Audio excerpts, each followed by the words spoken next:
we just derived in the previous slide the result, this result, W0J given by this. Now you can inverse Fourier transform J tilde and write a result in position space, and that result would so show that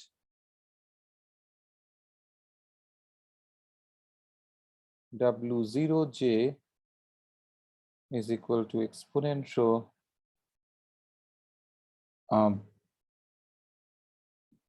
I by 2 Jx delta x minus y jy. And when you calculate this this symbol, you integrate over both the two variables x and y. So that is understood here. So in these results, phi has been completely path integrated, and so where delta x minus y is given by h bar times ddp 2 pi to the power d dot x minus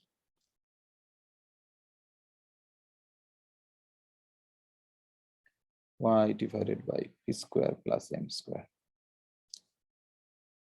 And this result should either be interpreted in I epsilon prescription or Euclideanization. Should be interpreted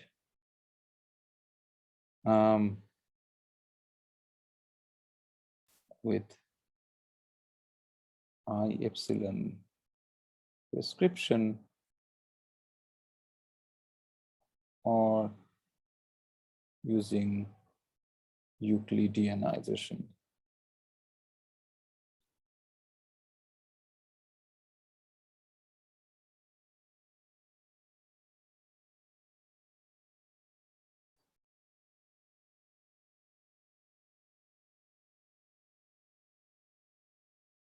Okay, now let's now look at the diagrammatic representation of W. So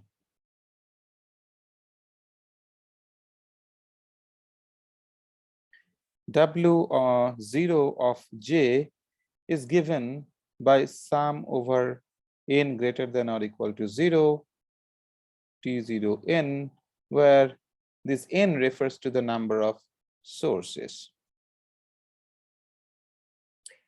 Number of sources present in a particular term. So there are infinite number of terms. Each term has a specific number of sources, and n refers to that. So this is a contribution at n number of sources, and then because it is exponential j square, all the terms will be even in j, and therefore T0 odd number, if n is odd, then that's 0. Then T0 0, j to the power 0, it is what j squared, so first term is 1, and that is basically W00. W00 is nothing but the vacuum overlap, and that is 1. That's what it says. T02 is given by, so the next term is in this if you expand the exponential, this is 1, and then this term, so that is j squared term. So I by 2 jx delta xy jy. It is the same thing, and this is the same notation. I mean, it's the same thing written in a slightly different style, so just to save space and amount of writing. And so what I'm going to do is to write it in this fashion: take half, and this factor of I in front, distribute it in 3 places: I jx, then 1 over I delta xy, and then I jy. The reason is that when we calculate Green's function is calculated by taking I times j derivatives with taking derivatives of w with respect to I times j. If you recall, let me show you this expression, this one. So it is I times j with respect to which you are taking the derivative. So therefore, so each derivative will eat up a factor of ij. Okay. If both the ij's are absorbed by the derivatives, then what the result that will be left with is 1 over I times delta xy, and this has a diagrammatic representation which is this, where the dot corresponds to the factor of source. Okay.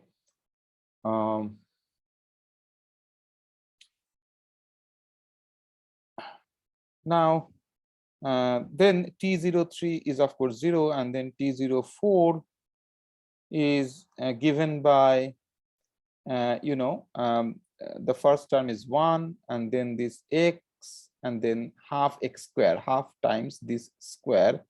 So that will be half times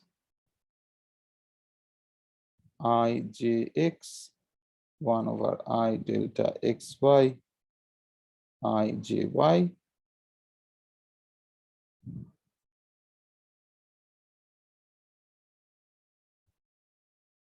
and then half ijx prime 1 over I delta x prime y prime ijy prime.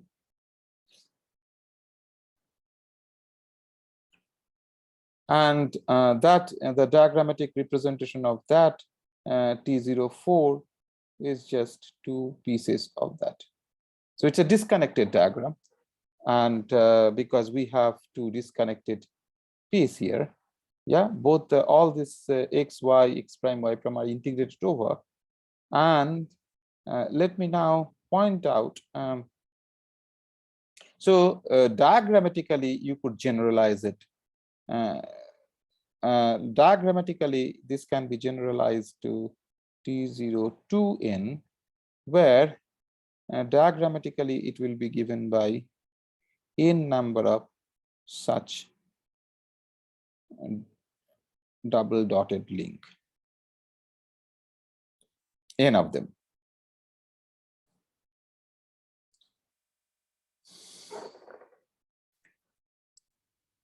Now, one thing let me point out is, okay,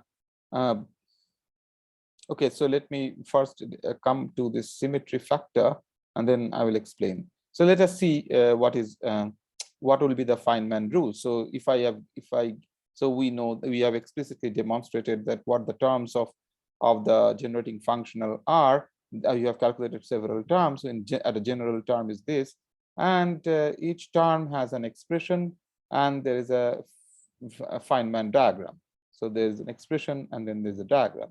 There's a diagram, and one should be able to translate it into an expression, either from directly calculating from this or using the rule. I mean, sometimes this is an easy example where I can directly calculate the term from this expression is simple. But when we go to interacting theory, that will not work. We have to understand. We have to have a diagrammatic understanding of the quantities, and there Feynman rules will be very important, because it will be easy to figure out. Diagrams means the pattern in which various expressions are appearing, and when you look at the diagram, it is much more it is much more easy for us to appreciate that instead of looking at a long expression.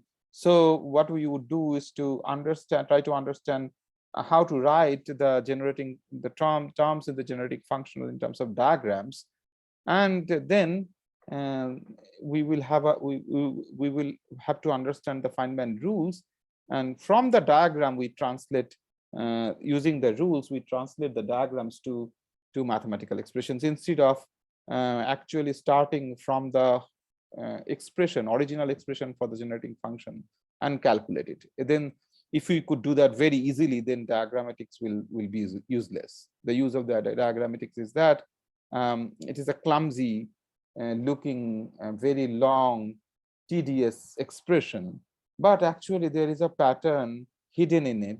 If you could appreciate that pattern, then you can easily work with them. And diagrams are those patterns which are hidden in these expressions, and that is how it goes. So Feynman rules. So the Feynman diagrams are, so therefore for this particular theory, Feynman diagrams are all possible topologically inequivalent diagrams with a given number of dots which are indistinguishable. I will explain this indistinguishability a little more detail. Let me first write all possible topologically inequivalent diagrams with a given number of dots, which are basically representations of the sources, source factors.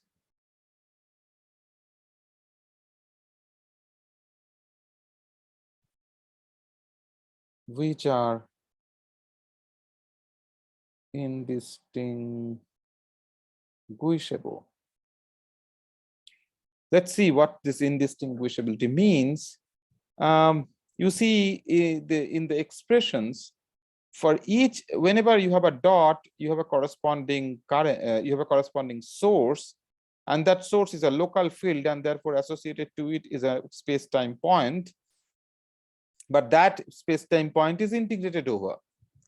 So there is no specific space-time point associated to a dot, which is why this dot and this, which is why the dots are indistinguishable. You don't, because you cannot distinguish this from this, because they are not local they are not local. These dots are not local in space-time. They don't refer to specific events. This does not correspond to an event. This just corresponds to a fact that there is one factor of j, because the argument of j is integrated over.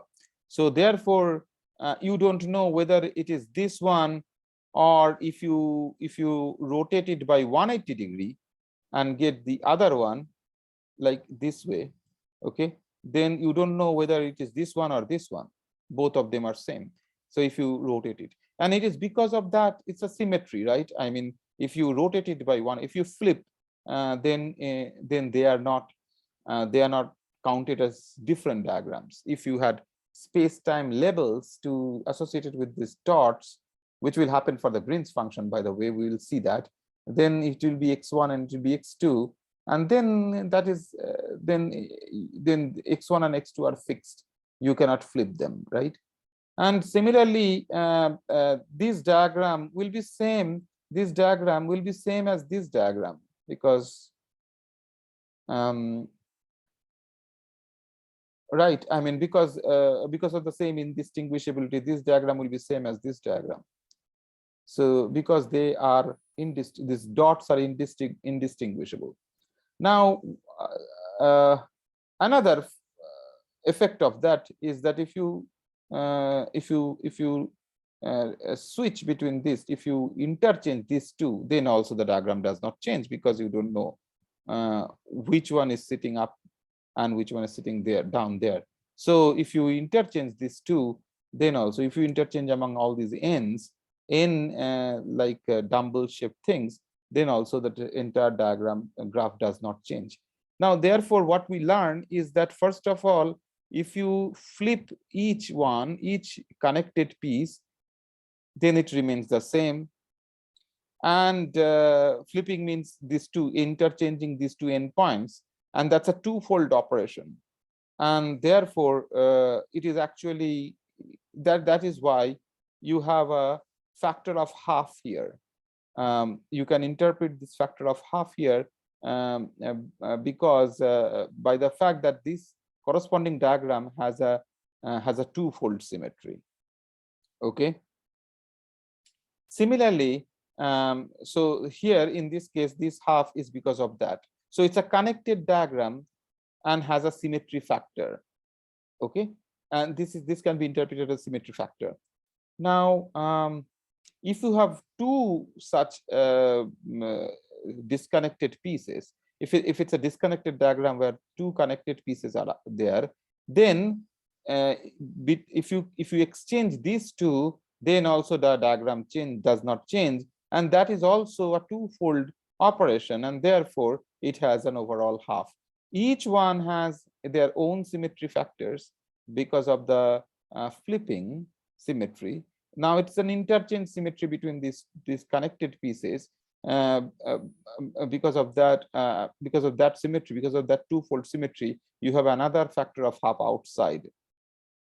Okay, so that is the result, that is the effect of indistinguishability. If they are indistinguishable, then that affect the symmetry property of the diagram, and accordingly I'm going to write down the Feynman rules. The symmetry factors appear explicitly in that rules, and so that factor will change if you change that factor is impacted by this indistinguishability. So I have written Feynman diagrams, how to draw them, and then Feynman rules.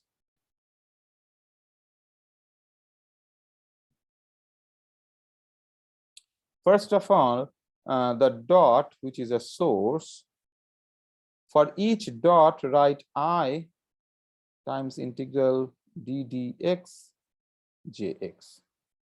It's an integrated source, right? I just explained that. I factor is because I factors, I have clumped the I factors in that particular fashion. So for each dot, you write I times integral j.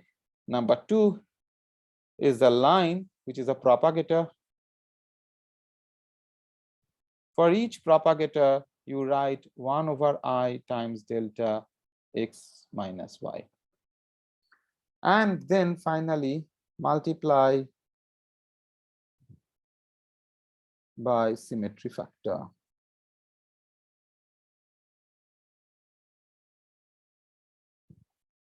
Which is 1 over s. S is the number of symmetry operations under which the symmetry operation under which S is the number of configurations which are identified under the symmetry. So so S is the number of configurations identified under symmetry operation. Okay, this is symmetry of the diagram.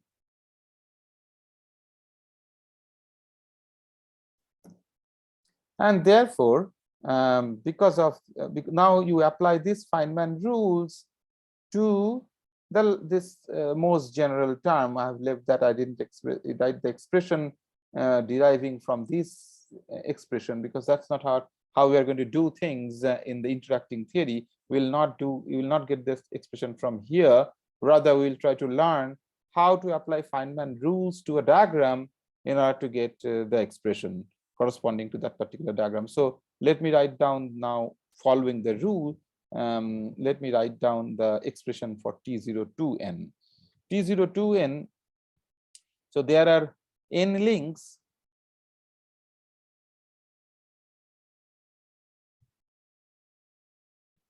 There are n links, so you will have this n factors, half I j x1 1 over I delta x1 y1 times I j y1 and so on, up to half I j xn 1 over I delta xn yn I j yn. And then because there are n such factors, there are n such links which are there is a permutation symmetry, you can permute among them these n factors, it will not change, and that gives you 1 over factorial n. There are factorial n ways of permuting these among themselves, so that will be 1 over factorial n. That 1 over factorial n is the symmetry factor. S is factorial n in this case. Well, individual link, so there are total symmetry factors. So the total symmetry factor is something else. The total symmetry factor is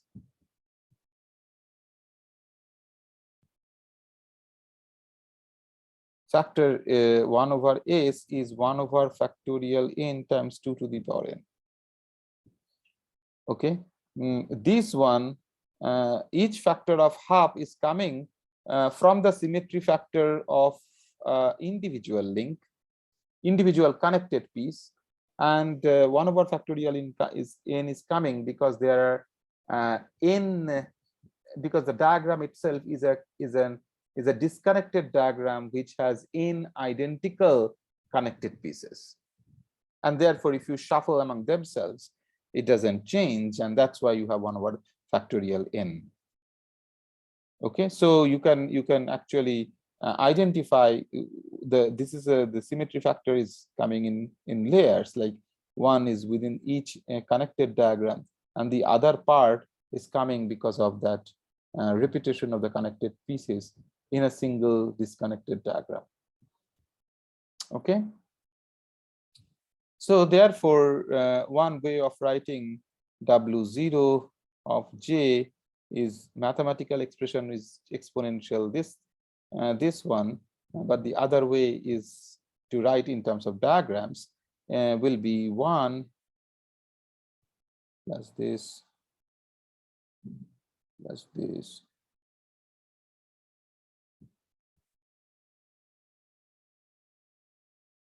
and so on. So here you see earlier when I talked about wordline arguments, there wordline theory gave you the propagator, and but then we had disconnected diagrams, other processes in presence of interaction, in absence of interaction, whatever it is. But then we said that these diagrams will have, roughly speaking, I gave the Feynman rules for those diagrams, but then I said there will be some other factors involved. It is these symmetry factors that I was referring to. And then I made couple of times I made this comments that each diagram can have their own factors, and then there can be relative factors between diagrams.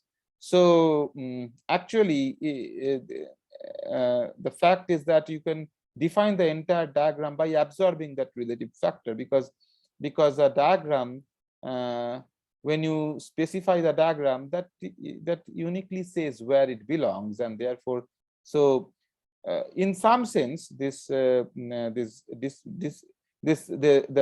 permutation symmetry among the disconnected pieces can be viewed as you could make 1 over factorial 2, 1 over factorial 3 separate here, depending on how you are designing your Feynman rules. The way I have done it, I have included that those symmetry factors, like the permutation among the connected pieces in a disconnected diagram, I have included that into the symmetry factor, and therefore there is no relative any further factors coming which are which will alter the relative strength and therefore there are no factors here in this way of writing down the symmetry factors or including in the Feynman diagrams. There are no relative strengths. Okay, you can certainly ask what are the symmetry factors here, etc. That is already there in the Feynman rules, that you have to finally you have to always multiply by the symmetry factor, and that can always be asked for each of the diagrams, but that in the diagrammatic representation there is no relative strength. These are all just diagrams or sum of diagrams. There are no relative strength because the relative strength has been taken inside the symmetry factor. Now let's look at the Green's function. Just a moment. Let me see how much space I have.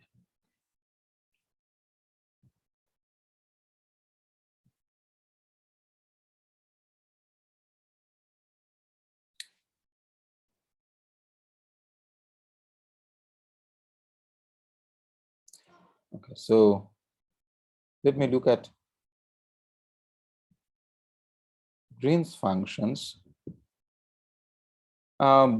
Of course, I will have only the even point Green's functions, because there are no terms in the generating functional which is odd in currents. So I cannot have odd number of derivatives. So x1, x2, g2, x1, x2 will be del j x1, del I, del j x2 acting on half I j x 1 over I delta xy I j y. Now, so this is given by this. You can either look at the mathematical expression and calculate the derivatives, but there is an easy way of doing it. So it is actually this derivative operator is actually acting on this, and so this both the derivatives can act on any of these dots. So if this acts on this dot, then this dot becomes x1, because if there is an integral over x, and this derivative will cancel this I extra I factor, and it will give you a Dirac delta function delta x minus x1. So the integral over x will produce a result which is fixed at x1. This delta will be x1. So it will be given by 1 over I delta x1 minus x2. Now this result, you see, if this one hits this one and this one hits this one, if this is the way they are contracted, then it produces this result. Okay, now if it happens the other way, if this hits this one and this hits this one, then because of the symmetry, it is going to give you the same result. It is delta x2 minus x1, but delta x2 minus x1 is same as delta x1 minus x2. So both of them, both the two terms are appearing, which is absorbing the symmetry factor, and therefore the symmetry factor is gone here, right? So there are two ways of contracting these things. This is one way, and this is the other way. Both of them is happening, and that gives you two times this result, and that 2 cancels this 1 over half, the symmetry factor. Okay, let's calculate the next one, which is G4 x1 to x4. Okay, and that is given by delta I delta x1 as I delta j x4 acting on this one. I'm not writing the mathematical expression. That is the whole point of using Feynman diagrams. It makes life easier. So once we understand how the calculations go, we should be able to do it. Here we have to find, you see, in this first example, there was only one topologically inequivalent diagram, which is this one. Sorry, this becomes now this diagram is this. So the Green's function diagram for the Green's function is this. These are crosses, not dots. Dots are indistinguishable, but crosses are distinguishable. They are labeled x1, x2. Now here in the first case, there was only one topologically inequivalent diagram, but in general, for example, in this calculation, we have to figure out what are the topologically inequivalent diagrams. So there are two effects. One is there are certain number of topologically inequivalent diagrams. Then each diagram is appearing multiple times. Those are additional factors. So there is one topologically inequivalent diagram, but it appeared twice, and which absorb the symmetry factor. So that is what one has to be careful about. In simple situations, these repetitions will cancel the symmetry factor exactly. Like a specific topologically inequivalent diagram will be repeated a certain number of times, which will cancel the symmetry factor exactly, but that will not be the case all the time, especially in this in the interacting theory. But we need to understand the mechanics, how the calculation goes, and that's what I'm going to explain, how you get the topologically inequivalent sectors, and then how to calculate, how do you see that how many times each one of them are going to appear. So what is the problem here? The problem here is that all these four derivatives are going to act on all of them, right? So just because of this distribution law of this of the derivative operator. So how these four derivatives, how these 4 points, so the after taking the derivatives, these dots are going to get converted into crosses, okay? And the question is that, and these crosses are labeled crosses, or crosses, and these crosses are labeled, and they will be labeled by x1, x2, x3, x4. Question is that if this is the diagram and you label them, how many topologically inequivalent ways of labeling them? Those are the inequivalent topological channels. So if you look at this, then if you fix x1, then any one can be fixed by a specific label. So you can put x1 here, that is without loss of any, that you can always do. And then the question is that how do you distribute the 3 other points here? So x2, x3, x4 is one channel, then x3, x2, x4 is another channel, and then x4, x2, x3 is the third channel. Because once you choose one point to be x1, the other point has 3 possibilities, x2, x3, and x4, and they will, once you give the second point a label, then these two there is no ambiguity. The other 2 labels should go to these 2 points. So that is what I'm doing. I'm taking x1, this one to be x1, and then there are 3 possibilities for this one, x2, x3, x4. Once you choose one of these possibilities, this labeling is automatically understood how it goes. So there are therefore 3 topologically inequivalent choices. You have to make sure that when you choose this to be x1 and this one, there are 3 choices, x2, x3, x4. All these 3 choices are going to give you topologically inequivalent configurations or not, and you can check that they are indeed so let me check, let me do that. So this is, let me draw a diagram. So this is 1 x1 x, this one is 2 is x2, so 1 2, so this is 3 and 4. This is this diagram.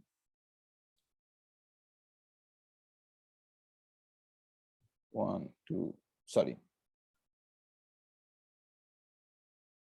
this one is now 3, so this is this diagram.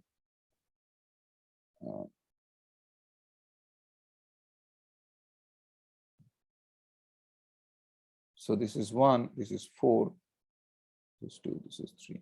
Now this diagram is same as if we are changing the positions of the labels, which is why they all look same. But actually, what one should do is to not change the locations of the points. But this is how I just gave the argument, how I found the different channels. Like this one is x1, and this one has 3 options, x2, x3, 2, 3, and 4. This is what I did here.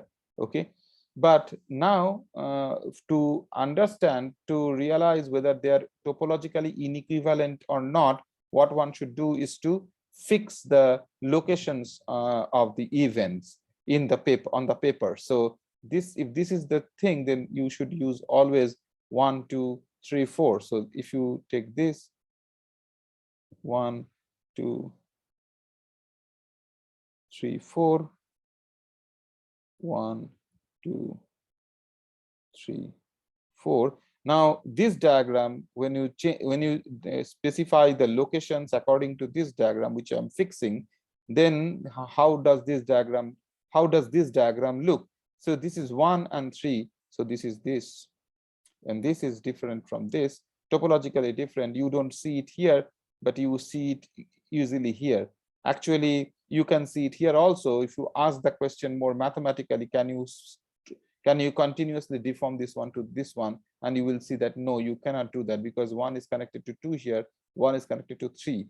Under no continuous deformation it will go. But visually, you are making it more manifest that it is different from this diagram by choosing the location. Otherwise, there is no problem in these diagrams, in this first set of diagrams also.